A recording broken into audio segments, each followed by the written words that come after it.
ভারত কি চুরি করে ম্যাচ জিতেছে? চতুর্থ টি-20-র পর বড়সড় প্রশ্ন করলেন অধিনায়ক জস বাটলার। আর সেটা দেখে নাচতে শুরু করে দিয়েছে আমাদের প্রতিবেশী দেশ বাংলাদেশ।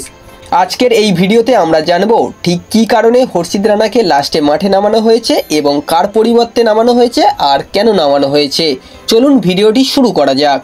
ভারতীয় দল ইংল্যান্ডকে চতুর্থ টি-20 ম্যাচে হারিয়ে সিরিজে জয়লাভ করেছে, কিন্তু এই ম্যাচের পর আইসিসির নিয়ম নিয়ে বিতর্ক শুরু হয়েছে। পুনেতে খেলা চতুর্থ টি-20 ম্যাচে ভারত শিবম দুবের জায়গায় হর্ষিত রানাকে কনকাশন সাবস্টিটিউট হিসাবে নামায়। এই সিদ্ধান্ত ইংল্যান্ডের অধিনায়ক জস বাটলার মেনে নিতে পারেননি। তিনি খোলাখুলি ম্যাচের পর নিয়মের ভুল ব্যবহারের অভিযোগ তুলেছেন।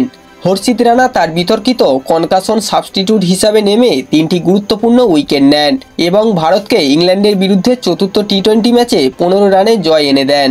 একই সঙ্গে সিরিজ ভারতের ঝুলিতে চলে যায়।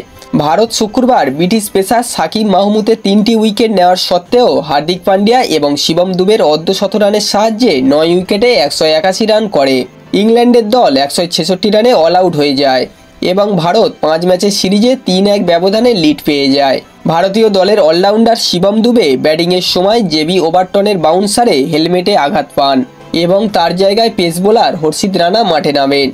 এটি কনকাশন সাবস্টিটিউট নিয়ম অনুযায়ী সমান পরিবর্তন ছিল না বলে অভিযোগ করেছেন জস বাটলার।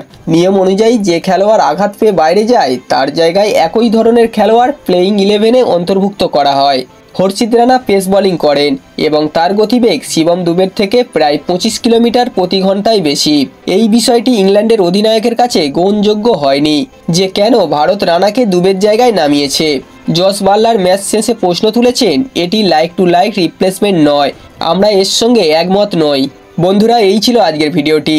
এই বিষয়টি নিয়ে আপনাদের মতামত কেমন অবশ্যই কমেন্ট করে জানাবেন। ভিডিওটি ভালো লাগলে একটা লাইক করে দেবেন এবং এই ধরনের ক্রিকেট নিউজ সবার আগে পাওয়ার জন্য চ্যানেলটিকে অবশ্যই সাবস্ক্রাইব করে দেবেন।